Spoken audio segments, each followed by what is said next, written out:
Terima kasih telah menemani perjalanan Sinta dari kotak kayu di malam hujan hingga menjadi cahaya bagi yang tersisih.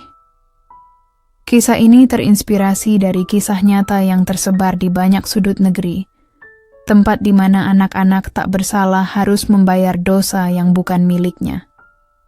Tapi tetap memilih untuk bangkit dengan cinta, bukan kebencian.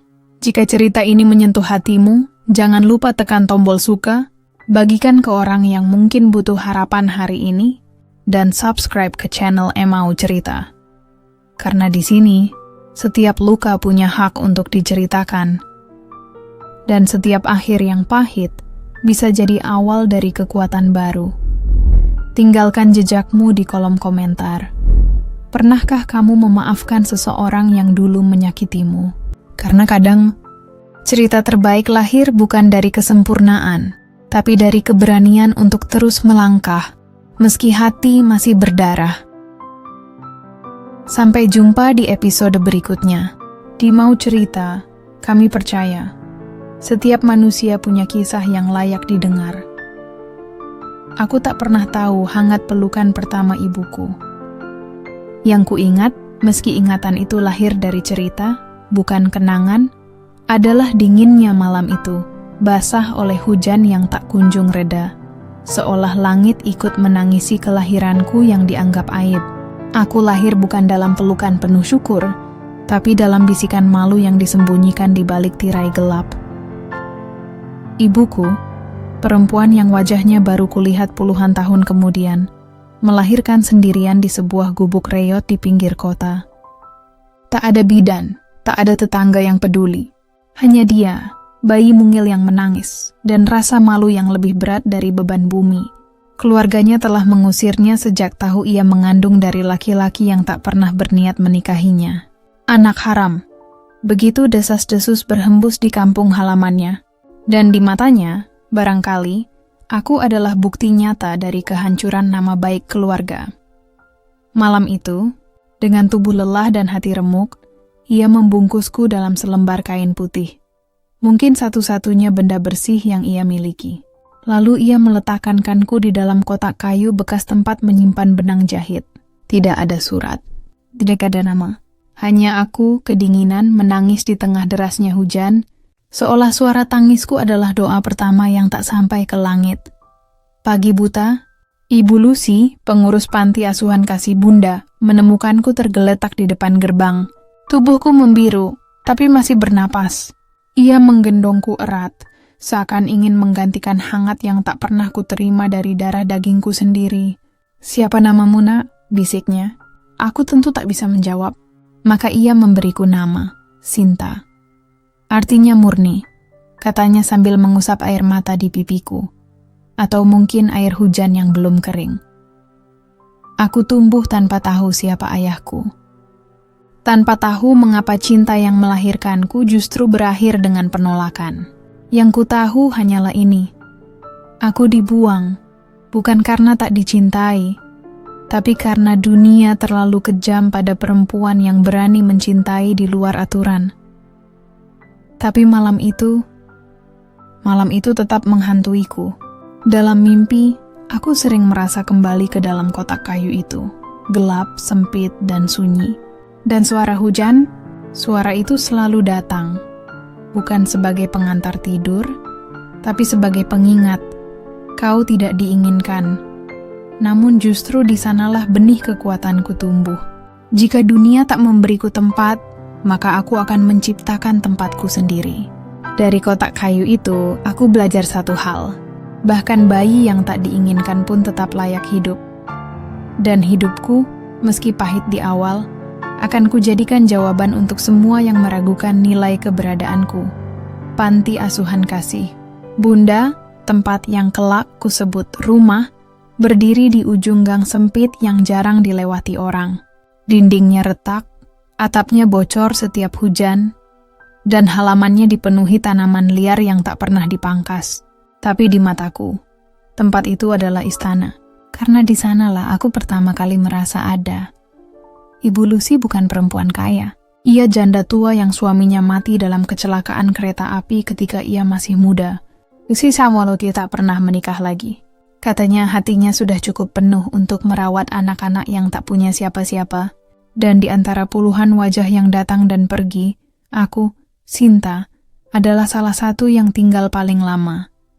Hari-hariku di panti dimulai sebelum matahari terbit. Kami berbaris di dapur kecil yang bau asap kayu dan nasi gosong, membantu menyiapkan sarapan untuk adik-adik yang lebih muda. Kadang, perutku berbunyi lebih keras dari doa pagi yang kami panjatkan, tapi aku tak pernah mengeluh. Mengeluh adalah kemewahan yang tak bisa kumiliki. Di panti, kami semua punya luka. Ada Rani yang ditinggal mati kedua orang tuanya karena banjir. Ada Dedi yang kabur dari rumah karena dipukuli ayah tirinya. Tapi tak seorang pun di antara kami yang punya luka seperti milikku. Dibuang oleh darah daging sendiri. Kadang, saat malam sunyi dan lampu sudah padam, aku mendengar bisikan dari kamar sebelah. Sinta itu anak haram. Ibunya malu, jadi dibuang kayak sampah. Aku pura-pura tak mendengar. Tapi di balik selimut tipis yang kugunakan, aku menangis diam-diam. Bukan karena kata-kata itu salah, tapi karena aku ingin sekali membuktikan bahwa dibuang bukan berarti tak berharga. Ibu Lucy tahu. Ia selalu tahu. Suatu malam, ketika tangisku tak bisa kusembunyikan lagi, ia datang ke kamarku dengan secangkir susu hangat. "Kau bukan sampah, Sinta," katanya pelan, sambil duduk di tepi ranjang kayuku yang goyah. "Kau seperti bunga yang tumbuh di tanah retak. Orang mungkin bilang tempatmu salah, tapi itu justru membuatmu lebih kuat dari bunga di taman." Sejak malam itu, ia memanggil panti kami bukan lagi kasih bunda, tapi bunga layu. Karena di sanalah bunga-bunga yang dianggap tak layak tumbuh, justru belajar mekar dengan caranya sendiri. Dan aku mulai percaya bahwa mungkin, hanya mungkin, aku memang layak dicintai, meski tak oleh ibuku. Sekolah dasar pertama kali kurasakan seperti memasuki medan perang tanpa pelindung. Seragamku, bekas dari donasi gereja, agak kekecilan di lengan, dan sepatuku berlubang di tumit. Tapi bukan itu yang membuatku merasa asing. Yang membuatku terasing adalah tatapan mereka. Tajam, penuh rasa ingin tahu yang berubah jadi ejekan begitu tahu aku berasal dari panti asuhan Bunga Layu. Aku duduk di bangku paling belakang, dekat jendela yang kacanya retak. Tempat itu jadi pelarianku. Dari sana aku bisa memandang langit, awan, atau daun-daun yang bergoyang. Apapun asal tak menatap wajah-wajah yang seolah berkata, "Kau bukan dari sini." Saat istirahat tiba, anak-anak berlarian ke halaman, tertawa, berbagi bekal, bermain peta umpet. Aku tetap duduk. Bekalku hanya sepotong ubi rebus yang dibungkus daun pisang, sederhana, tapi dibuat dengan cinta oleh Ibu Lucy. Tapi cinta tak cukup menghangatkan rasa malu ketika seorang anak laki-laki Doni, si ketua kelas, berdiri di depan mejaku dan berkata lantang, "Jangan duduk dekat kami. Katanya kamu anak haram. Nanti kami ikut dosa." Tawa meledak. Aku menunduk, menatap ubi di tanganku, seolah ia bisa menjawab semua pertanyaan yang tak pernah kuucapkan. Mengapa aku lahir seperti ini? Mengapa cinta yang melahirkanku justru mengusirku? Guru-guru tak pernah benar-benar membela. Mereka hanya berkata, "Sinta, sabar ya. Itu ujian." Seolah penderitaan adalah hadiah yang harus kuterima dengan senyum. Padahal, aku bukan minta keadilan. Cukup satu teman yang mau duduk di sampingku tanpa rasa jijik. Tapi tak ada. Hari demi hari aku belajar diam. Belajar mengubur rasa sakit di balik senyum tipis dan nilai rapor yang selalu di atas rata-rata. Karena satu-satunya cara agar mereka tak menghinaku adalah dengan menjadi terlalu baik untuk dihina. Di kelas, aku rajin. Di halaman aku menghilang. Di hati, aku bertanya, apakah suatu hari nanti orang akan memandangku bukan sebagai anak panti, tapi sebagai Sinta, manusia utuh dengan mimpi, rasa, dan hak untuk dicintai? Pulang sekolah, aku tak langsung ke panti. Aku duduk di bawah pohon beringin tua di pinggir jalan, menatap anak-anak yang dijemput ibunya dengan mobil atau sepeda motor. Aku membayangkan, hanya membayangkan, Seandainya ibuku datang, memelukku, dan berkata, "Maaf, nak, aku bawa kau pulang sekarang." Tapi tak pernah terjadi, yang datang hanya angin sore, yang berbisik pelan. Kau sendiri, tapi kau tak sendirian. Dan dari sanalah aku belajar. Kesepian bukan akhir. Ia adalah ruang sunyi tempat mimpi-mimpi terbesar mulai berbicara. Jika dunia nyata menutup pintu, maka aku akan membuka halaman. Itu adalah sumpah diam-diam yang kubuat di usia 9 tahun, ketika pertama kali kaki kecilku melangkah masuk ke perpustakaan sekolah, sebuah ruangan kecil yang pengap, berdebu, dan nyaris tak pernah dikunjungi. Rak-rak kayunya lapuk, buku-bukunya berbau apek, dan jendelanya tertutup rapat oleh tirai kuning yang lusuh. Tapi bagiku, tempat itu adalah surga yang tersembunyi. Di sana, tak ada yang menanyakan dari mana aku berasal. Tak ada yang menertawakan seragamku yang kekecilan atau sepatuku yang berlubang. Di sana, aku bukan anak panti, bukan anak haram. Aku hanya Sinta, pembaca yang lapar akan dunia. Buku pertama yang kubaca adalah Kisah Putri Salju. Aku menangis saat ia diusir oleh ibu tirinya. Dia juga dibuang, bisikku dalam hati. Tapi berbeda denganku. Ia punya pangeran yang datang menyelamatkannya. Aku tak percaya pada pangeran. Tapi aku percaya pada kekuatan kata-kata. Karena dari buku, aku belajar bahwa perempuan bisa menjadi ratu tanpa mahkota, bisa berani tanpa pedang, dan bisa selamat tanpa diselamatkan. Setiap hari, aku menghabiskan jam istirahat di perpustakaan. Ibu guru Rina, penjaga perpustakaan yang jarang bicara, mulai memperhatikanku. Suatu siang, ia meletakkan sebuah buku tebal di atas mejaku Laskar Pelangi. "Kau suka membaca, ya?" tanyanya pelan. Aku mengangguk, takut suaraku akan mengusir kebaikannya. Sejak hari itu, ia memberiku izin membawa pulang buku setiap minggu.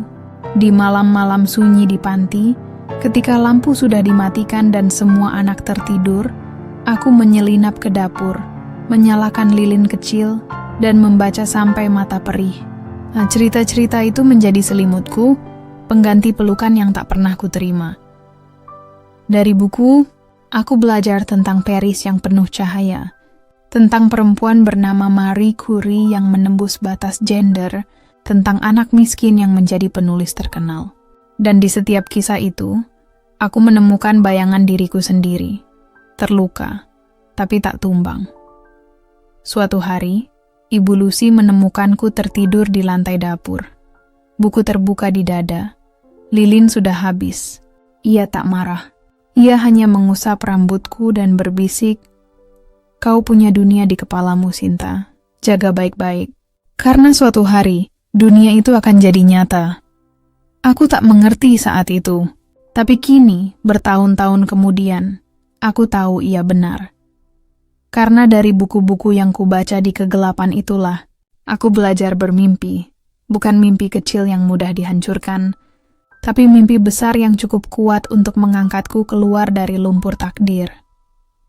Dan jika suatu hari nanti aku berdiri di atas panggung, di hadapan ribuan orang, jangan heran jika yang pertama kusebut dalam pidatoku adalah perpustakaan. Kecil yang tak pernah ramai itu, dan buku-buku yang menjadi sahabat sejatiku. Ketika dunia menolak memanggilku teman, di usia 12 tahun, aku menulis mimpi pertamaku di selembar kertas bekas, bagian belakang kwitansi pembelian beras dari warung langganan panti. "Aku ingin punya perusahaan sendiri," tulisku, hurufnya gemetar tapi tegas. "Aku ingin orang memanggil namaku bukan dengan ejekan, tapi dengan hormat." Aku menyimpan kertas itu di bawah kasur, di antara sobekan kalender lama dan foto Ibu Lucy yang sudah memudar. Bagiku, itu bukan sekadar angan. Itu adalah sumpah. Tapi dunia punya cara kejam untuk menghancurkan mimpi anak miskin. Saat guru BK meminta kami menulis cita-cita di kelas, aku menuliskannya dengan bangga. Pengusaha. Ruang kelas tiba-tiba sunyi. Lalu Doni, yang kini tinggi dan sombong, tertawa keras. "Pengusaha? Kamu? Anak panti yang makan dari sisa donasi? Mimpi kamu kelewat tinggi, Sinta. Gelak tawa menyebar seperti api di musim kemarau. Wajahku memerah tapi aku tak menunduk. Aku menatap lurus ke depan, seolah kata-kata itu hanyalah angin yang tak mampu menjatuhkan pohon yang akarnya sudah menghujam tanah. Bu Guru Maya, wali kelasku yang jarang tersenyum, memanggilku setelah pelajaran. Sinta, katanya pelan. Matanya penuh iba yang membuatku ingin menangis. Cita-citamu bagus, tapi realistislah. Kamu tidak punya modal, tidak punya jaringan. Lebih baik jadi guru atau perawat. Itu lebih aman untuk anak seperti kamu. Anak seperti saya? Tanyaku suara bergetar. Iya, anak panti. Anak yang harus cepat kerja, bukan bermimpi jadi bos. Aku pulang dengan langkah berat. Hujan turun tapi aku tak peduli. Air di pipiku sulit dibedakan. Apakah itu hujan atau air mata yang akhirnya menyerah? Di panti, Ibu Lucy melihatku basah kuyup. Tanpa kata, ia mengeringkan rambutku, memberiku teh jahe hangat, lalu berkata, "Mereka takut, Sinta." Siapa? Orang yang meremehkan mimpimu. Mereka takut karena kau berani bermimpi melebihi batas yang mereka tentukan untukmu. Malam itu, aku mengambil kembali kertas cita-citaku dari bawah kasur. Aku menambahkan satu kalimat di bawahnya, dengan tinta merah yang kudapat dari pulpen Ibu Lucy. Aku akan membuktikan bahwa kemiskinan bukan takdir, hanya awal. Dan mulai hari itu, setiap hinaan ku dengar bukan sebagai penghancur, tapi sebagai bahan bakar. Karena mimpi yang dianggap terlalu tinggi oleh orang lain, justru harus kugapai. Bukan demi membungkam mereka, tapi demi membuktikan pada diriku sendiri, aku layak. Aku masih ingat hari itu. Hari ketika mimpi pertamaku dihina seperti sampah yang tak layak diangkat. Usiaku 12 tahun. Langit biru cerah, tapi hatiku kelabu. Di kelas, Bu Maya meminta kami menuliskan cita-cita di selembar kertas folio. Anak-anak menulis dokter, polisi, guru, semua pekerjaan yang dianggap wajar untuk anak desa. Aku menulis, aku ingin menjadi pengusaha. Aku ingin membangun perusahaan yang memberi kerja pada orang miskin seperti aku. Tanganku gemetar, bukan karena takut, tapi karena untuk pertama kalinya, aku mengizinkan diriku berharap besar. Tapi, harapan besar selalu jadi sasaran empuk bagi mereka yang takut. Bermimpi. Doni meraih kertas itu dari meja guru, entah bagaimana, dan membacanya keras-keras di depan kelas. Katanya mau jadi bos. Padahal makannya aja numpang di panti. Tawa menggema. Bahkan beberapa anak yang biasanya diam ikut tertawa. Wajahku terbakar. Bukan karena malu, tapi karena sakit. Sakit melihat betapa mudahnya orang meremehkan impian seseorang hanya karena kondisinya. Setelah pelajaran, Bu Maya memanggilku. Matanya lembut tapi ucapannya menusuk. Sinta, cita-citamu mulia. Tapi, kamu harus realistis. Anak seperti kamu, tanpa keluarga, tanpa uang, lebih baik pilih jalan yang pasti. Jangan memaksakan diri menaiki tangga yang bukan untukmu. Apa artinya anak seperti saya, Bu? Tanyaku, suara parau. Dia terdiam sejenak, lalu berkata pelan. Kamu tidak punya jaring pengaman, Nak. Jatuh sedikit saja, kamu bisa hancur. Pulang ke panti, aku berjalan perlahan, melewati sawah yang menguning. Angin berhembus membawa aroma padi dan tanah basah. Aku ingin menangis, tapi air mataku mengering di pelupuk. Terlalu sering kutahan, hingga lupa caranya jatuh. Di dapur panti, Ibu Lucy sedang menggoreng tempe. Bau rempahnya hangat, seperti pelukan yang tak pernah kuterima dari ibuku sendiri. Tanpa menoleh, ia berkata, "Kamu terlihat seperti habis kehilangan sesuatu." Aku kehilangan kepercayaan, Bu, bahwa mimpiku layak dikejar. Ia menoleh, matanya tajam tapi penuh kasih. Dengar, Sinta, orang yang bilang mimpimu terlalu tinggi, biasanya sedang duduk di bawah, takut kamu naik lalu membuktikan bahwa mereka salah. Malam itu, di bawah sinar lampu teplok yang redup, aku mengambil buku catatan lusuhku. Di halaman baru aku tulis dengan tinta hitam pekat, aku tidak lahir dengan emas, tapi aku akan menciptakan emas dari keringat, air mata, dan keberanian yang mereka kira tak kumiliki. Dan sejak hari itu, setiap ejekan ku dengar sebagai lonceng, bukan yang mengubur mimpiku, tapi yang memanggilku untuk bangkit. Karena mimpi yang dianggap terlalu tinggi oleh dunia, justru harus kugapai, agar anak-anak seperti aku kelak tak perlu malu bermimpi. Aku tak percaya pada takdir, sampai hari itu, di perpustakaan kampus yang sunyi, ketika selembar buku jatuh dari rak tinggi dan hampir menghantam kepalaku. Tangan asing menyambar buku itu tepat sebelum menyentuhku. "Hati-hati," katanya. Suaranya tenang seperti alunan sungai di pagi buta. "Buku ini berat, tapi tidak seberat beban yang kau pikul." Aku menatapnya. Matanya coklat hangat seperti tanah setelah hujan pertama. Rambutnya agak acak-acakan. Kemeja putihnya lusuh di siku. Tapi senyum itu tulus. Bukan dari rasa iba, tapi dari pengertian yang sulit kujelaskan. Namanya Arga. Mahasiswa tingkat akhir jurusan teknik, anak seorang pensiunan guru, hidup sederhana tapi penuh prinsip. Kami duduk bersebelahan di meja kayu yang permukaannya penuh coretan cita-cita mahasiswa. Aku membaca biografi Soichiro Honda. Ia membaca filsafat. Tak banyak bicara, tapi keheningan di antara kami tak pernah terasa canggung. Seperti dua pohon yang tumbuh berdampingan, akarnya saling menyentuh tanpa suara. Hari demi hari, kami bertemu di tempat yang sama. Kadang ia membawakan teh jahe hangat dalam termos kecil.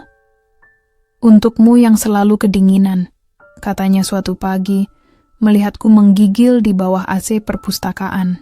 Kadang aku meminjamkan catatanku saat ia ketinggalan kuliah karena bekerja paruh waktu di bengkel. Tapi yang membuatku terhenyak adalah hari ketika ia berkata, "Aku tahu asalmu." Jantungku berhenti. Aku menunduk, siap mendengar kata-kata yang biasa ku dengar, anak panti, tak punya latar belakang, beban sosial. Tapi Arga justru melanjutkan, suaranya pelan tapi tegas. "Dan aku kagum, kau tidak membiarkan masa lalumu mengubur masa depanmu. Itu butuh keberanian yang bahkan banyak orang utuh pun tak miliki." Aku menatapnya, mata berkaca-kaca. Bukan karena sedih, tapi karena untuk pertama kalinya, seseorang melihatku, benar-benar melihatku. Bukan sebagai korban, bukan sebagai aib, tapi sebagai manusia utuh dengan luka yang berubah jadi kekuatan. "Kau tahu," katanya sambil menatap jendela, "matamu bercerita tentang perjuangan yang bahkan langit pun menangis mendengarnya." Kata-kata itu menancap di hatiku, bukan seperti pujian, tapi seperti pengakuan. Kami mulai jalan berdua, bukan pacaran yang gembar-gembor, tapi persahabatan yang perlahan berbunga, menjadi cinta yang diam-diam mengakar. Ia tak pernah memaksaku bercerita, tapi ketika aku siap, ia selalu ada, mendengar tanpa menghakimi, memeluk tanpa menguasai, mencintai tanpa syarat. Suatu malam, di bangku taman kampus yang basah oleh embun, aku bertanya, "Kenapa kau memilihku? Aku tak punya keluarga, tak punya warisan, bahkan masa kecilku penuh luka." Ia tersenyum, lalu menggenggam tanganku erat. "Karena cinta bukan soal dari mana kau berasal, Sinta. Tapi kemana kau berani pergi, dan siapa yang kau ajak pergi bersamamu." Di tengah dunia yang selalu meragukanku, Arga adalah jawaban yang tak pernah kuduga. Bukan penyelamat, tapi teman seperjalanan yang percaya aku layak bahagia, meski luka masa kecilku tak pernah benar-benar sembuh. Cinta pertamaku bukan berupa mawar merah atau coklat mahal. Cintaku datang dalam bentuk secangkir kopi pahit yang selalu ia pesankan tanpa gula, karena tahu aku tak suka manis yang palsu. Datang dalam diamnya yang tak pernah memaksa, dalam tatapannya yang tak pernah mencari kekuranganku, dan dalam caranya memegang tanganku saat aku gemetar mengingat masa lalu. Arga tak pernah bilang, "Aku akan menyembuhkanmu," karena ia tahu, luka seperti milikku tak bisa disembuhkan, hanya bisa diajak hidup berdampingan, tapi perlahan. Kehadirannya membuat luka itu tak lagi terasa seperti lubang hitam yang menelan semua cahaya. Ia justru menjadi sinar yang membuatku berani menatap bayangan masa kecilku tanpa lari. Suatu malam, hujan deras mengguyur kota. Aku terbangun dari mimpi buruk lagi. Kota kayu, suara hujan, bayi menangis, dan ibu yang pergi tanpa menoleh. Aku duduk di tepi ranjang, napas tersengal, keringat dingin membasahi kening. Ponselku bergetar. Aku tahu kamu terbangun. Cerita atau diam? Aku di luar. Aku membuka jendela. Di bawah pohon flamboyan yang daunnya basah kuyup, Arga berdiri, tanpa payung, jaketnya menempel pada tubuh karena hujan. Aku bergegas turun, jantung berdebar bukan karena takut, tapi karena hangat yang tiba-tiba menjalar di dada. Aku tak mau mengganggu, katanya, rambutnya meneteskan air. Tapi aku tahu kamu butuh seseorang yang percaya kamu kuat. Bahkan saat kamu sendiri ragu. Kami duduk di teras kosku yang sempit. Berbagi selimut tipis, mendengar suara hujan yang dulu ku benci kini terasa seperti lagu pengantar tenang. Aku bercerita tentang rasa malu, tentang rasa tidak layak, tentang keinginan gila untuk sekali saja dipanggil sayang oleh ibuku. Ia mendengar, tak menyela, tak memberi nasihat murahan, hanya menggenggam tanganku, erat dan hangat, seolah berkata, "Aku di sini. Kamu tidak sendiri." Sejak malam itu aku tak lagi takut pada hujan. Cinta Arga bukan seperti badai yang menghancurkan. Ia seperti matahari pagi, perlahan, sabar dan pasti, melelehkan embun kesedihan yang membeku di hatiku. Ia tak menghapus masa laluku, tapi ia memberiku keberanian untuk menulis bab baru. Bab di mana aku bukan korban. Tapi perempuan yang berhak dicintai utuh, apa adanya. Kadang saat kami berjalan di taman kampus, ia akan berhenti, menatapku, lalu berkata pelan, "Kau tahu, Sinta, kamu itu seperti bunga teratai, tumbuh di lumpur, tapi mekarnya paling indah." Aku tersenyum. Untuk pertama kalinya, aku percaya bahwa keindahanku bukan terletak pada asal-usul yang sempurna, tapi pada keteguhan yang lahir dari luka. Dan di tengah semua itu, Arga bukan pahlawan yang menyelamatkanku. Ia adalah cermin yang memantulkan kembali cahaya yang selama ini kupendam sendiri, dan membuatku akhirnya berani melihatnya. Setelah wisuda, ketika teman-teman sibuk melamar kerja di perusahaan multinasional dengan gaji menggiurkan, aku justru kembali ke dapur kecil di panti asuhan Bunga Layu. Di sana, di antara panci berkarat dan kompor minyak tanah yang kadang mogok, aku menemukan resep pertamaku. Kue lapis legit versi Ibu Lucy. Manis, berlapis ke dan penuh kesabaran. "Aku ingin jual ini, Bu," kataku suatu pagi, menunjukkan bungkusan rapi berisi potongan kue yang kubuat semalaman. Ibu Lucy menatapku, lalu tersenyum samar. "Kau yakin, Nak? Dunia luar tak semudah adonan yang bisa kau uleni ulang." Aku tahu, tapi aku lebih takut diam sambil menunggu keajaiban. Dengan uang tabungan hasil kerja paruh waktu selama kuliah dan pinjaman kecil dari Arga yang diam-diam ia sisihkan dari gaji pertamanya, aku membeli gerobak bekas. Catnya mengelupas, rodanya berderit, tapi bagiku, itu adalah kapal pertamaku menuju laut impian. Setiap pagi buta, aku menguli adonan dengan tangan yang masih lecet karena kurang tidur. Setiap siang, aku berdiri di pinggir jalan dekat kantor-kantor, menawarkan kue dengan suara pelan tapi mantap. Kadang orang lewat tanpa menoleh. Kadang mereka melirik gerobakku lalu mengernyit, seperti melihat sesuatu yang tak layak di tempat itu.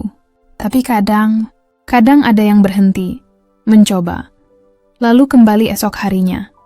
Arga selalu datang di jam makan siang, meski kantornya jauh. Ia tak pernah memesan. Ia selalu membeli semua yang tersisa, lalu membagikannya ke tukang parkir, satpam, atau tukang sampah. "Rasanya enak," katanya suatu hari, sambil mengunyah potongan kue. "Tapi yang paling enak adalah melihatmu percaya diri."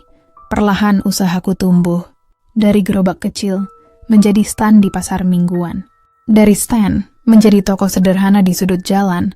Aku menamainya lapis hati, karena setiap lapisan kueku dibuat dengan rasa yang tulus, bukan hanya resep. Pelanggan pertamaku yang setia adalah seorang nenek pensiunan guru. Kue ini mengingatkanku pada masa kecil, katanya suatu hari, matanya berkaca-kaca, sederhana tapi jujur. Kata-kata itu menancap dalam hatiku. Karena itulah yang kuinginkan, kejujuran dalam setiap langkah, meski dunia sering menghargai kepalsuan yang berkilau. Namun, kesuksesan kecilku tak luput dari dengki. Suatu pagi, aku menemukan gerobakku dicoret dengan cat merah. Anak panti sok jadi bos. Jantungku bergetar, tapi aku tak menangis. Aku membersihkannya perlahan, lalu mengecat ulang gerobak itu. Kali ini dengan warna putih bersih, seperti kain yang dulu membungkusku di malam kelahiranku. Aku tak melawan dengan kebencian. Aku melawan dengan kerja, karena aku tahu satu-satunya cara menghancurkan prasangka adalah dengan membuktikan bahwa aku, Sinta, anak panti, anak yang dibuang, bisa berdiri tegak. Bukan karena keberuntungan, tapi karena usaha yang tak pernah menyerah. Dan di setiap gigitan kue yang kujual, ada doa kecil. Semoga suatu hari, tak ada lagi anak yang merasa tak layak bermimpi hanya karena asal-usulnya. Kesuksesan ternyata bukan akhir dari perjuangan. Ia justru pintu masuk bagi badai yang lebih ganas. Saat lapis hati mulai dikenal, saat toko kecilku dipenuhi antrean, saat media lokal menulis tentang perempuan muda dari panti yang sukses bangun usaha, aku mengira dunia akhirnya mulai adil. Tapi aku salah. Semua berawal dari sebuah unggahan di media sosial. Foto toko kami yang ramai, logo sederhana bertuliskan, "Lapis hati, dibuat dengan cinta, bukan modal warisan." Lalu komentar pertama yang menusuk, katanya dari panti, tapi bisnisnya besar. Curang kali nyolong resep orang. Awalnya aku tertawa kecut. Tapi lalu datang komentar kedua, ketiga, ke-100. Semuanya menggugat kejujuranku. Ada yang bilang aku mencuri resep dari Ibu Lucy lalu mengklaimnya sebagai milikku. Ada yang menyebarkan foto editanku berpakaian mewah di mobil mewah. Padahal itu pinjaman untuk keperluan promosi. Dengan caption, "Anak panti sok kaya, jual kesedihan buat cari simpati." Yang paling menyakitkan bukan hinaan itu, tapi fakta bahwa banyak yang percaya. Pelanggan mulai berkurang, pesanan batal. Bahkan Arga yang biasanya tenang, datang suatu malam dengan wajah muram. Mereka bilang aku hanya pacarmu karena kasihan, bahwa aku memanfaatkanmu untuk citra baik. Suaranya bergetar. Aku tak peduli apa kata mereka. Tapi aku tak tahan lihat kau terluka lagi. Di kantor, aku duduk sendirian di tengah toko yang sunyi. Lampu neon berkedip, seperti jiwa yang hampir padam. Aku menatap foto Ibu Lucy yang kugantung di dinding. Matanya seolah berkata, "Jangan menyerah, nak. Kau tahu siapa dirimu." Tapi kali ini, keraguan hampir menang. Aku ingat malam-malam menggoreng kue sendirian, tangan melepuh, mata perih. Aku ingat bagaimana setiap sen kuserahkan untuk membayar listrik panti. Bagaimana aku menahan lapar agar bisa membeli tepung berkualitas. Dan sekarang semua itu dianggap dusta. Namun di tengah keputusasaan, sesuatu dalam diriku menolak tunduk. Keesokan pagi, aku bangun lebih awal. Aku tak menanggapi komentar, aku tak membalas fitnah. Aku hanya membuka toko seperti biasa. Lebih awal, lebih bersih, lebih hangat.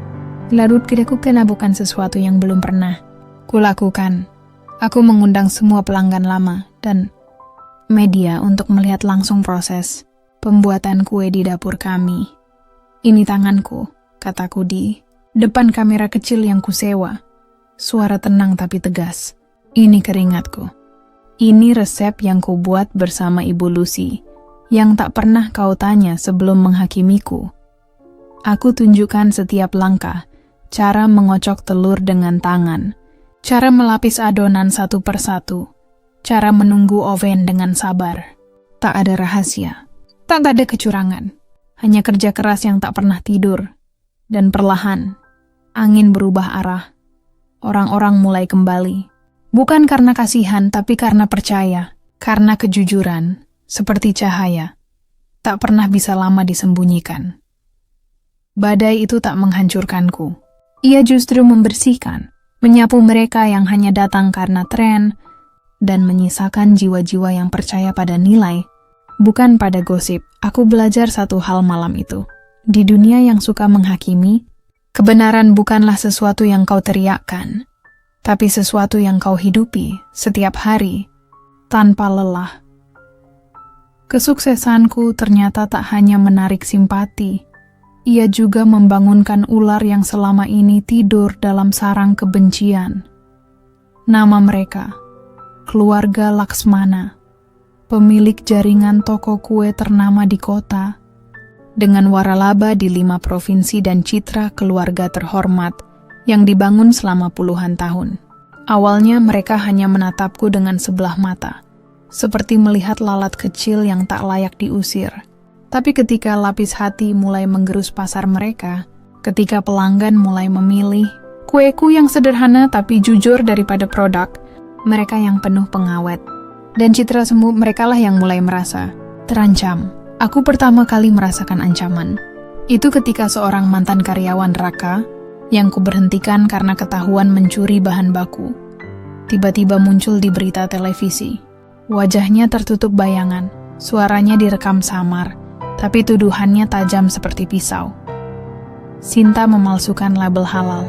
Ia mencampur bahan kadaluarsa, dan ia bahkan membayar pekerjanya di bawah UMR.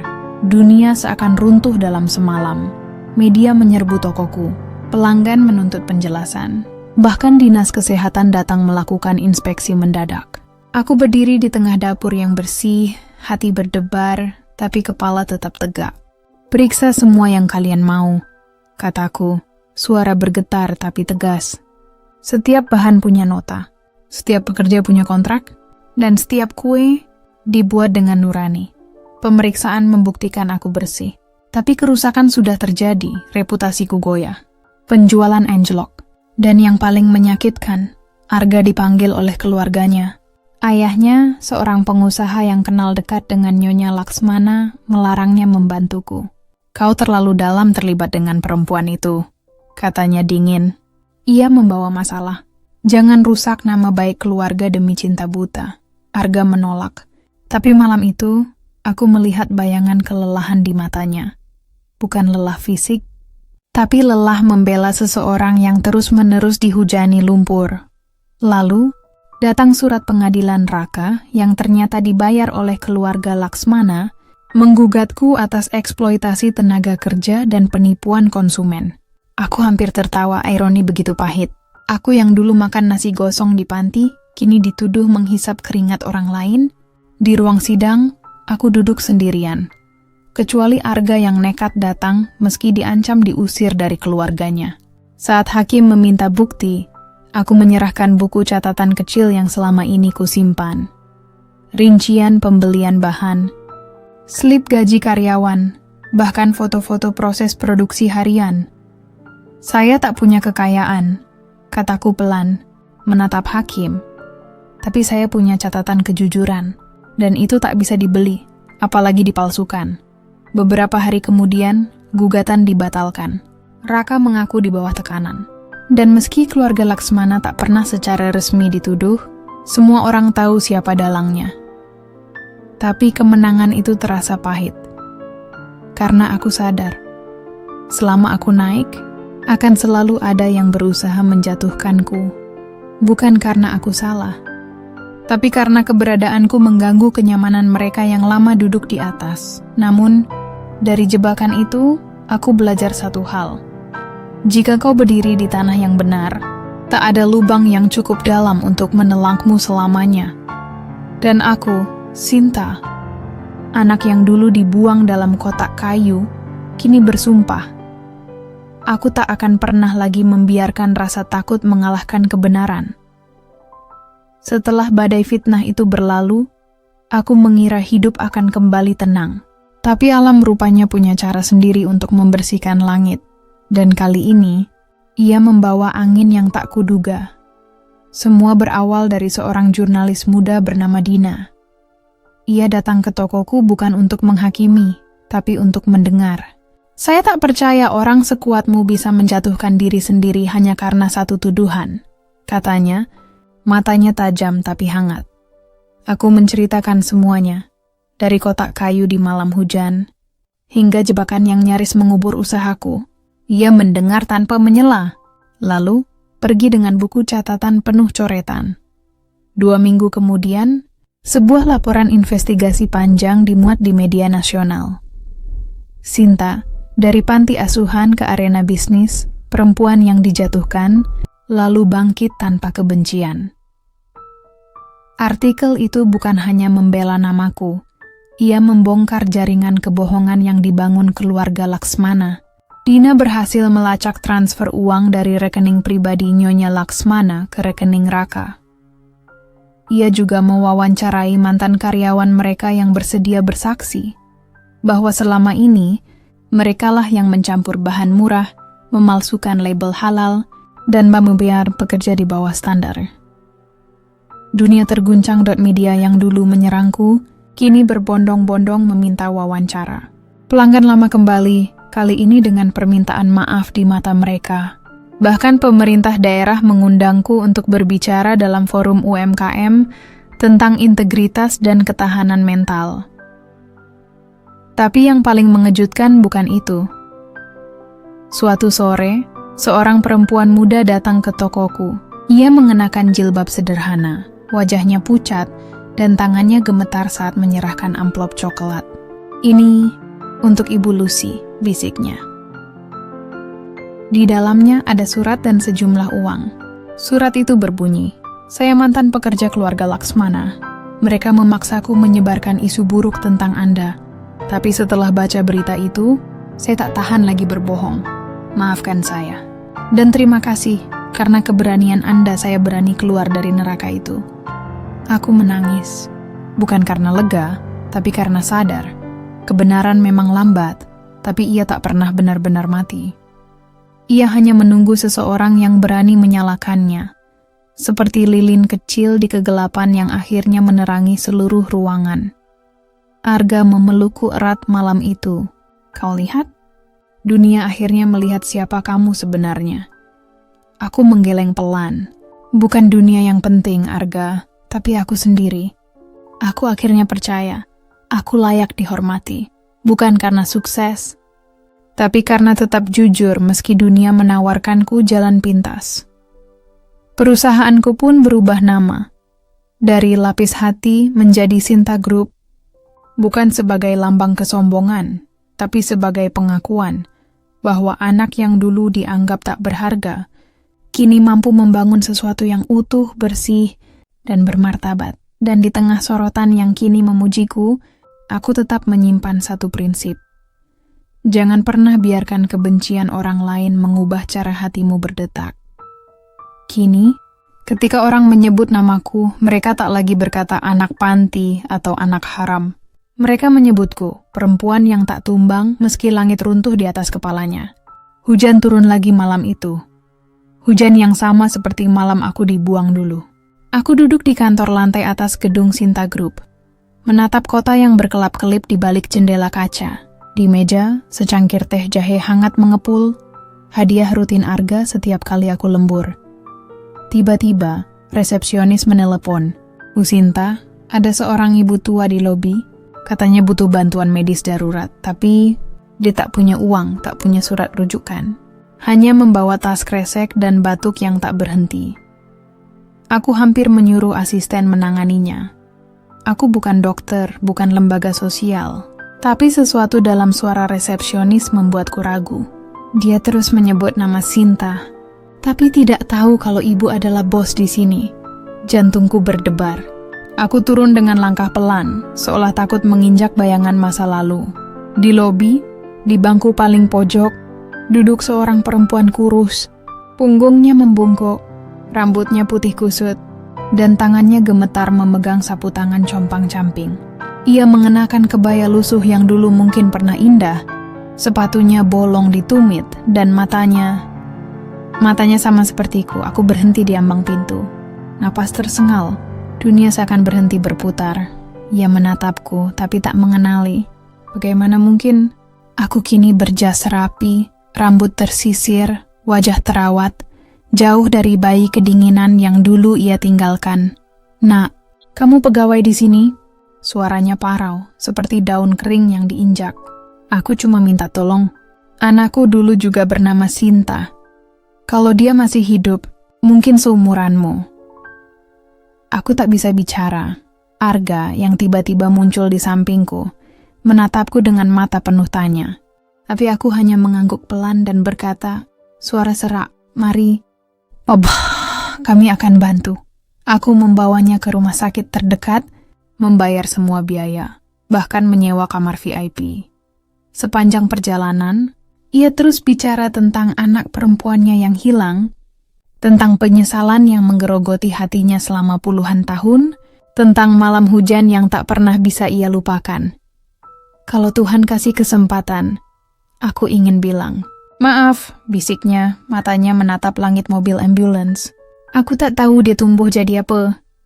Tapi aku berharap dia bahagia. Aku menatap wajahnya, keriput kusam, penuh derita.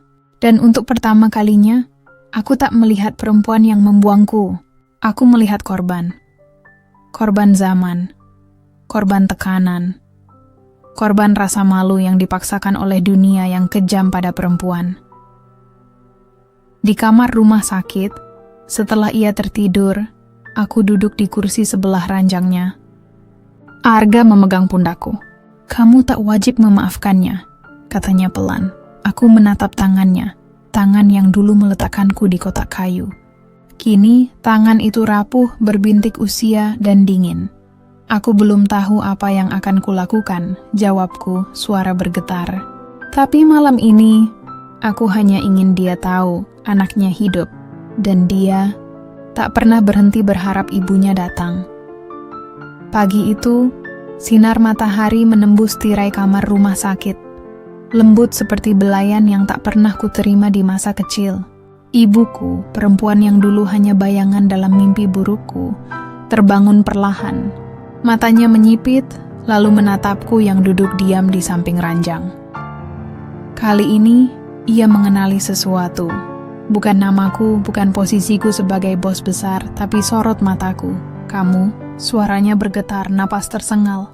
"Matamu sama seperti bayiku." Aku tak menjawab, hanya menatapnya, diam. Seolah menunggu dunia runtuh atau langit menjawab. Ia menangis. Bukan tangisan deras, tapi air mata yang jatuh pelan, seperti embun terakhir di daun yang hampir gugur.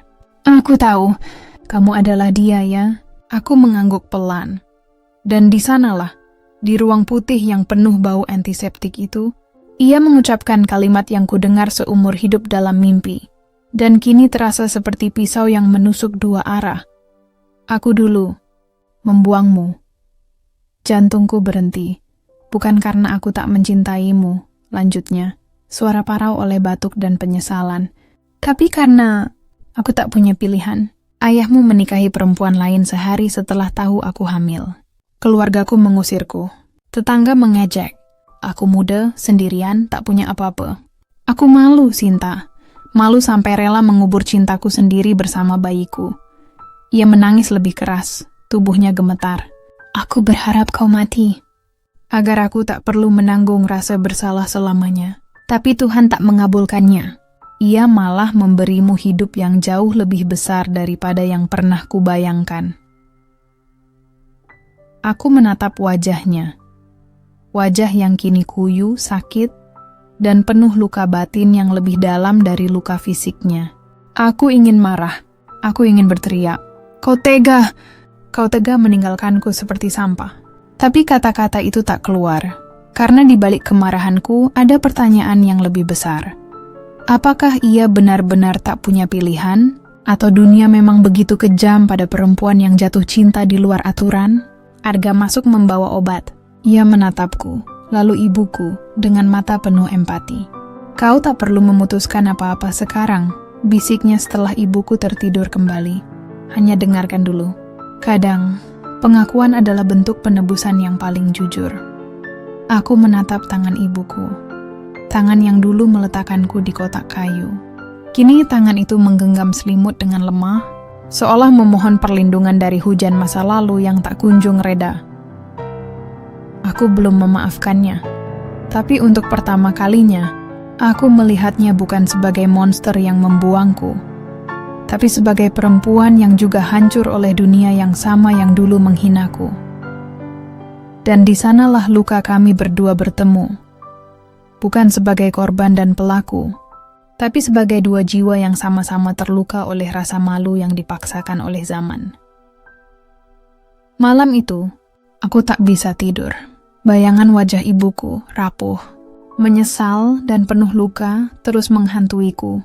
Aku duduk di balkon apartemenku, menatap kota yang tak pernah benar-benar tidur. Di tangan, secangkir teh jahe yang Arga diam-diam siapkan sebelum pergi kerja. Hangatnya menenangkan, tapi tak mampu melelehkan es di hatiku. Arga kembali menjelang tengah malam. Ia tak bertanya. Ia hanya duduk di sampingku. Bahu kami saling menyentuh.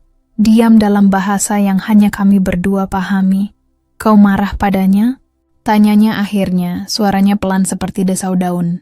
Aku menggeleng. Aku bingung. Aku ingin membencinya. Tapi setiap kali melihat matanya, yang kulihat bukan kekejaman, tapi ketakutan. Ketakutan yang sama yang dulu kurasakan di sekolah, di pasar, di mana saja aku dianggap salah hanya karena lahir. Arga menatapku, matanya penuh cahaya yang selalu membuatku merasa aman. Maaf itu bukan tentang lupa, katanya pelan. Dan bukan pula tentang membiarkan seseorang kembali ke dalam hidupmu seperti dulu. Maaf adalah keputusan untuk tidak membiarkan luka masa lalu mengendalikan masa depanmu. Aku menunduk. Air mata menggenang, tapi tak jatuh. Kau tidak wajib memeluknya. Lanjutnya, suaranya seperti alunan doa. Tapi kau perlu membebaskan dirimu dari rantai kemarahan yang kau pikir melindungimu. Padahal justru rantai itu yang membuatmu tetap terpenjara di malam hujan itu selamanya. Kata-katanya menusuk, bukan seperti duri, tapi seperti kunci yang perlahan membuka gembok lama di hatiku. Aku teringat Ibu Lucy. Ia pernah berkata, orang yang paling susah dimaafkan bukan yang paling jahat, tapi yang paling kita harapkan mencintai kita. Ibuku bukan pembunuh. Ia bukan penipu. Ia hanya perempuan yang terjebak dalam dunia, yang menghukum cinta yang tak sesuai norma. Dan dalam keputusasaannya, ia memilih jalan yang paling menyakitkan bagi kami berdua. Tapi bagaimana kalau aku memaafkannya, lalu ia pergi lagi? Tanyaku, suara bergetar. Arga menggenggam tanganku, hangat dan kuat. Maka biarlah ia pergi. Tapi kau tetap tinggal, utuh, tenang, dan bebas. Karena maaf bukan untuk dia, Sinta. Maaf itu untukmu. Aku menatap langit. Bintang-bintang berkedip, seolah tersenyum pada kepolosan luka manusia. Malam itu, untuk pertama kalinya, aku tak berdoa meminta keadilan. Aku hanya berdoa meminta kekuatan untuk melepaskan. Bukan karena ia layak, tapi karena aku layak damai. Dan di sampingku, Arga tetap diam, menemani, seperti pohon yang tak pernah goyah. Meski badai datang berulang kali, damai itu rapuh, seperti embun pagi yang lenyap begitu matahari menyentuhnya. Aku baru saja mulai menata hati, belajar membuka ruang kecil untuk kemungkinan memaafkan, ketika dunia luar kembali mengingatkanku. Selama aku berdiri di atas, akan selalu ada yang ingin menarikku kembali ke lumpur. Kali ini, serangan datang bukan lewat berita palsu atau gugatan hukum, tapi lewat gosip yang lebih beracun. Kasihan palsu, media sosial dipenuhi unggahan dari akun-akun anonim, dan beberapa selebgram yang dekat dengan Nyonya Laksmana, yang menyebarkan foto ibuku sedang dirawat di rumah sakit, dengan caption menyedihkan, ironi hidup. Dulu membuang anak, kini dijemput oleh anak yang kini jadi bos besar. Tapi apakah ini tulus? Atau sekadar pencitraan untuk naikkan citra Sinta Group? Ada yang menulis, katanya dermawan. Tapi ibunya sendiri baru dicari setelah jadi kaya. Mungkin takut karma? Dan yang paling menyakitkan, jangan tertipu. Ini sandiwara. ia akan menelantarkan ibunya lagi begitu publisitasnya habis. Arga langsung menghubungi tim hukum, tapi aku menghentikannya. Mereka tak ingin keadilan, Arga. Mereka ingin aku marah. Mereka ingin aku kehilangan kendali, agar dunia kembali melihatku sebagai anak emosional dari panti. Bukan pengusaha yang tenang dan berwibawa, tapi tetap saja hatiku terluka, karena kali ini serangan itu tak hanya menyerangku, tapi juga ibuku, yang kini terbaring lemah, tak tahu bahwa namanya jadi bahan gosip murahan di dunia maya. Saat aku berkunjung ke rumah sakit keesokan hari, ibuku menatapku dengan mata penuh rasa bersalah. Aku dengar orang-orang bicara tentang kita, bisiknya. Maafkan aku, Sinta. Kehadiranku hanya membawamu masalah. Aku menggenggam tangannya erat. Jangan pernah katakan itu. Kau bukan masalah. Kau adalah bagian dari hidupku yang dulu hilang, dan kini kembali, meski dengan cara yang pahit. Tapi malam itu, di kantor, aku menangis diam-diam. Bukan karena takut, tapi karena lelah. Lelah membuktikan bahwa setiap langkahku tulus. Lelah menjelaskan bahwa cintaku, meski terlambat, bukan sandiwara. Lelah melawan dunia yang selalu mencuriga niat baik dari seseorang yang dulu dianggap tak berharga. Arga datang tanpa suara. Ia meletakkan secangkir teh di mejaku, lalu duduk di lantai, bersandar pada kakiku seperti dulu saat kami masih mahasiswa. Biarkan mereka bicara, katanya pelan, tapi kau tetap lakukan yang benar. Karena pada akhirnya, yang akan diingat bukan kata-kata mereka, tapi cara kau memperlakukan orang yang dulu menyakitimu. Aku menunduk, mencium puncak kepalanya. Aku tak ingin jadi seperti mereka, Arga. Aku tak ingin balas kebencian dengan kebencian. Maka jadilah seperti cahaya, jawabnya. Karena cahaya tak pernah berdebat dengan kegelapan. Ia hanya menyala. Dan di tengah badai gosip yang kembali mengamuk, aku memilih diam, tapi tetap merawat ibuku. Karena kebenaran tak perlu berteriak. Ia cukup hadir, setia, konsisten, dan tanpa pamrih. Kebenaran, seperti akar pohon tua, selalu menemukan jalannya menembus tanah kebohongan, meski butuh waktu puluhan tahun. Awalnya, hanya desas-desus kecil di kalangan pengusaha lokal. Nyonya Laksmana sering marah besar bila ada yang menyebut anak hilang atau panti asuhan. Ia bahkan pernah memecat seorang karyawannya hanya karena membagikan donasi ke panti. Orang mengira itu sekadar sifatnya yang kaku. Tapi Dina, jurnalis yang dulu menuliskan kisahku, tak berhenti di situ. Ia menyelidiki masa lalu Nyonya Laksmana, dan apa yang ditemukannya membuat dunia terguncang. Nyonya Laksmana ternyata pernah membuang anak kandungnya sendiri 40 tahun lalu. Bayi perempuan itu lahir dari hubungan gelap dengan seorang seniman miskin cinta yang ditentang habis-habisan oleh keluarganya yang kaya dan konservatif. Tak tahan tekanan, ia menyerahkan bayinya ke panti, tanpa nama, tanpa surat. Hanya seutas gelang perak di pergelangan tangan mungil sang bayi. Saya menyesal seumur hidup, kata seorang mantan pembantu yang kini tua dan tinggal di desa terpencil, dalam wawancara rahasia yang direkam Dina. Nyonya menangis setiap malam selama bertahun-tahun, tapi suaminya melarang keras dia mencari anak itu. Katanya, engkau sudah jadi Nyonya Laksmana, lupakan masa lalumu. Gelang perak itu, yang kini dipajang di museum keluarga sebagai kenang-kenangan masa muda, adalah bukti terakhir yang tak bisa dibantah. Ketika berita itu meledak di media nasional, dunia seakan tertawa dalam diam. Nyonya Laksmana, perempuan yang selama ini menghinaku sebagai anak haram yang sok suci, ternyata melakukan hal yang sama, bahkan lebih dulu. Ironi itu begitu pahit, hingga rasanya seperti menelan abu dari api yang dulu ia nyalakan untuk membakarku. Tapi yang mengejutkanku bukan kejatuhannya, yang membuatku terdiam adalah surat yang tiba di mejaku seminggu. Kemudian dikirim secara pribadi tanpa nama pengirim. Di dalam amplop coklat itu hanya ada satu lembar kertas dan foto lama. Seorang bayi perempuan dengan gelang perak di tangan, diletakkan di depan panti yang kini sudah runtuh. Di balik foto, tertulis tangan yang gemetar. Maafkan aku yang menghakimi luka yang sama dengan lukaku sendiri. Aku menatap foto itu lama. Lalu, perlahan, aku meletakkannya di laci. Bukan sebagai bukti kemenangan, tapi sebagai pengingat.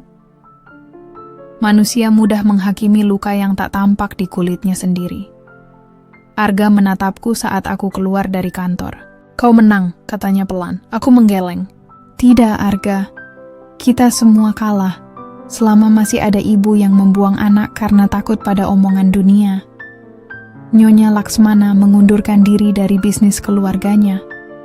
Rumah megahnya sepi, tapi aku tak merasa menang. Hanya sedih. Sedih yang dalam. Seperti sumur tua yang tak pernah kering. Karena kisahnya bukan kisah jahat versus baik. Ini kisah tentang dua perempuan yang sama-sama dikorbankan oleh zaman yang sama. Dan satu dari mereka memilih membakar yang lain, agar luka sendiri tak terlihat. Malam itu aku duduk di samping ibuku yang tertidur. Aku menggenggam tangannya, hangat dan rapuh. Kita tak akan jadi seperti mereka, bisiku, entah untuknya atau untuk diriku sendiri. Kita akan sembuh, bukan dengan menyangkal luka, tapi dengan berani membawanya ke terang.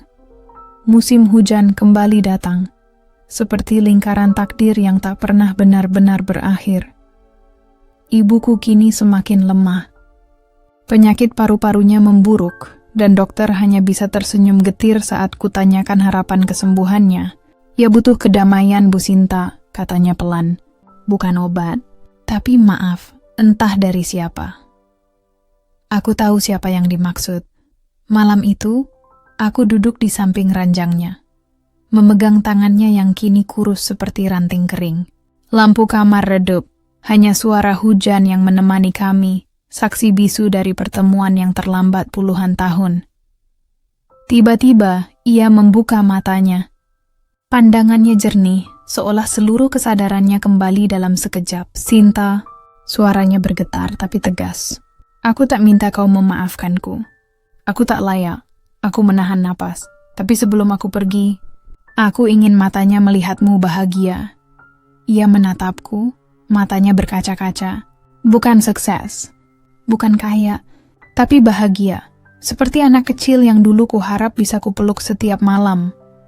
Air mataku jatuh, bukan karena sedih, tapi karena untuk pertama kalinya, ia melihatku bukan sebagai bayangan dosanya, tapi sebagai manusia yang punya hak atas kebahagiaan. Aku mencoba, Bu, bisikku. Tapi bahagia itu sulit kalau luka masa kecil masih menempel di tulang. Ia mengangguk pelan. Aku tahu. Dan aku yang menanam duri itu di hatimu.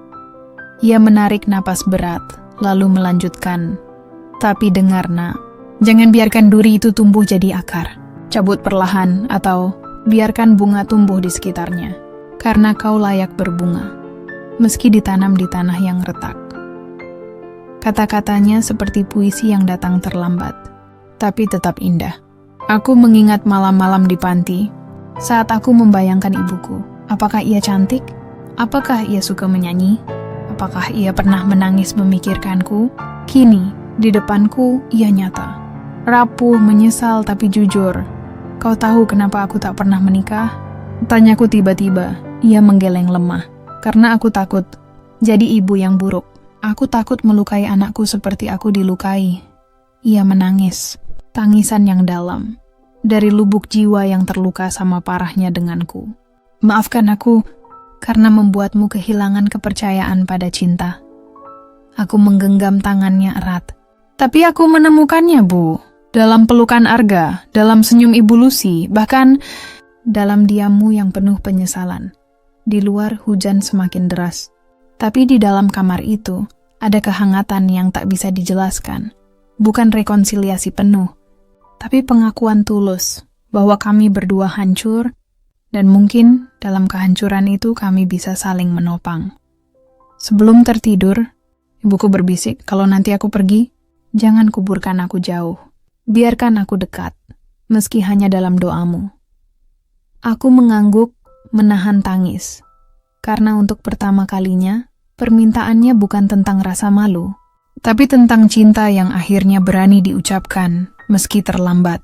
Aku tak pernah mengucapkan kata maafkan aku padanya, dan aku juga tak pernah mengatakan aku memaafkanmu. Tapi dalam diam, dalam setiap sendok bubur yang kusendokkan ke mulutnya, dalam selimut yang kusediakan saat ia kedinginan, dalam tangan yang kugenggam erat setiap kali ia terbangun ketakutan di tengah malam, maaf itu hadir.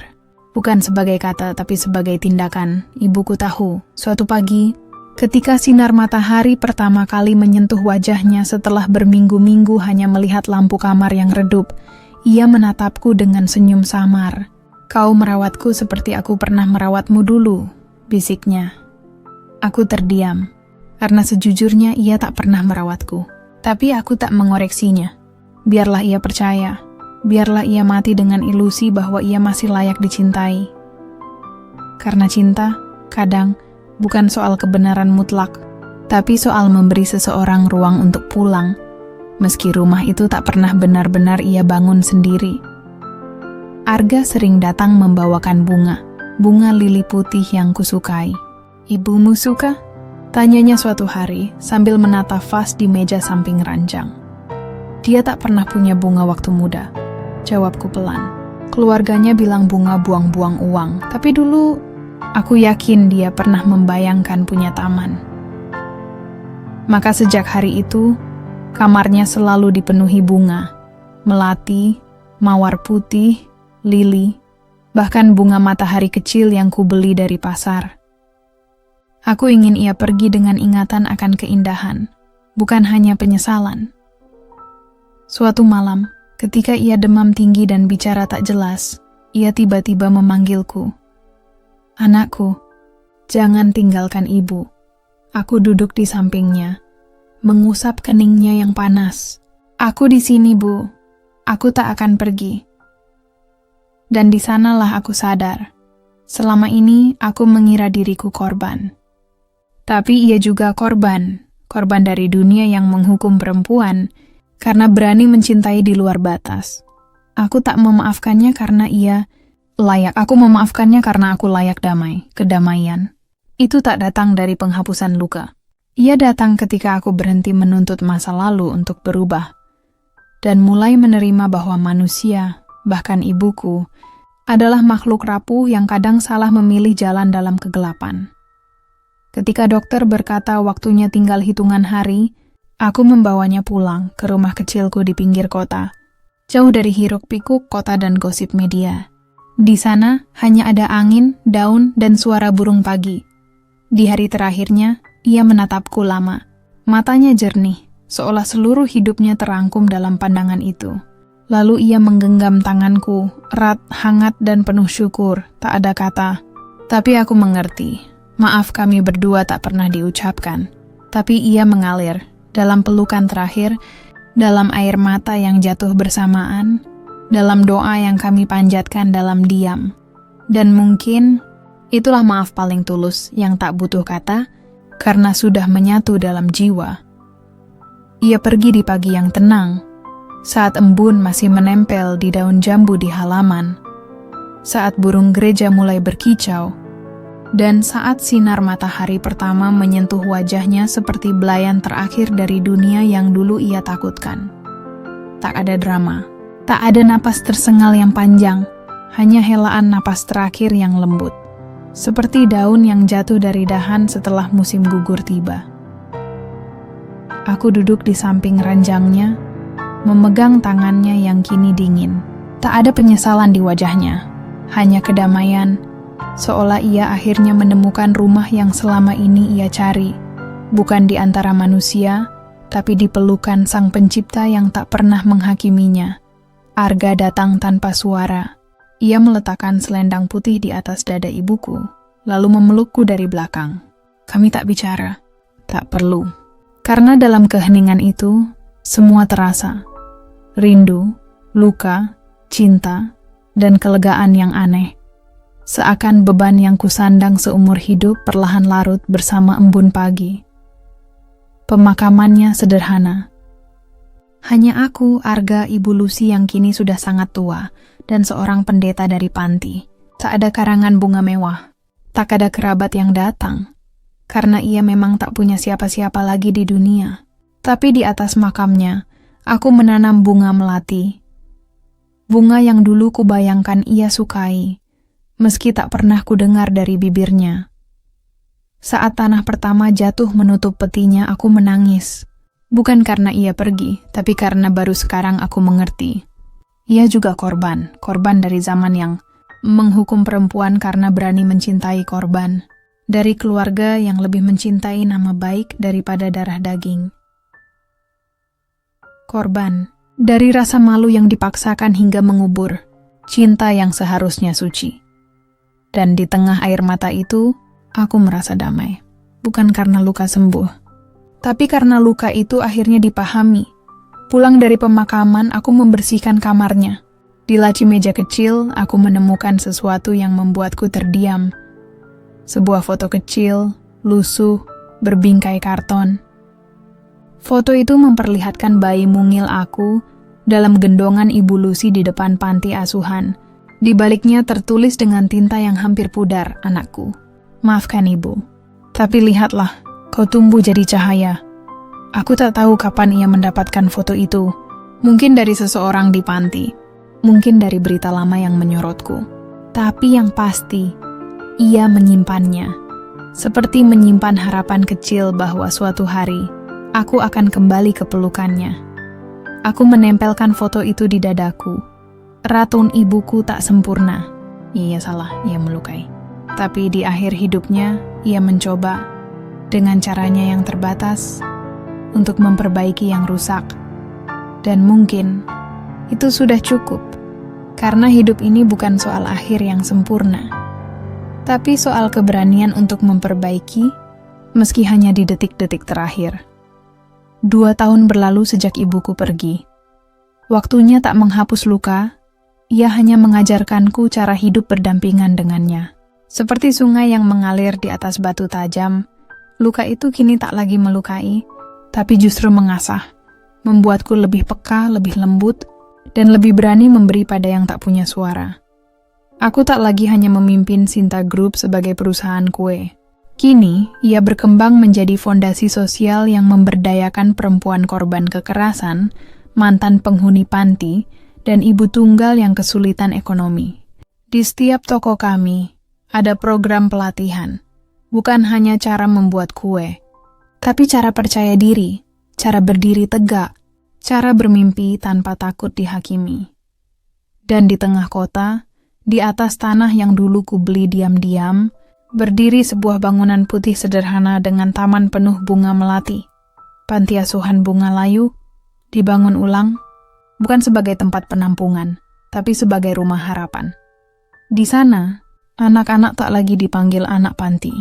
Mereka dipanggil bunga kecil, cahaya masa depan, atau kadang hanya dengan nama mereka, tanpa embel-embel yang menyakitkan. Ibu Lucy, meski usianya hampir 90, masih datang setiap minggu. Ia duduk di teras, mengajari anak-anak menyulam atau membuat kue tradisional. "Ini resep untuk hati yang sedih," katanya suatu hari, sambil menyerahkan adonan kecil ke tangan seorang gadis berusia 8 tahun yang baru saja ditinggal ibunya. Aku tersenyum, karena di sanalah lingkar itu sempurna. Dari tangan Ibu Lucy ke tanganku, kini ke tangan anak-anak itu. Cinta yang tak pernah mati, hanya berpindah wujud. Arga tetap di sisiku. Kami menikah di taman panti itu, di bawah pohon jambu yang dulu jadi saksi bisu kepergian ibuku. Tak ada kemewahan, hanya keluarga kecil, anak-anak panti yang jadi pengiring bunga, dan doa tulus dari hati yang pernah hancur, kini utuh. Kadang di malam sunyi, aku masih terbangun oleh mimpi tentang kotak kayu dan hujan. Tapi kini, aku tak lagi menangis. Aku hanya menatap langit lalu berbisik pelan, "Terima kasih, Ibu. Karena meski kau membuangku, kau memberiku alasan untuk membuktikan bahwa cinta tak pernah salah, hanya dunia yang sering buta. Aku tak bisa menghapus masa laluku, tapi aku bisa menulis ulang maknanya. Dulu, aku dibuang karena dianggap aib kini.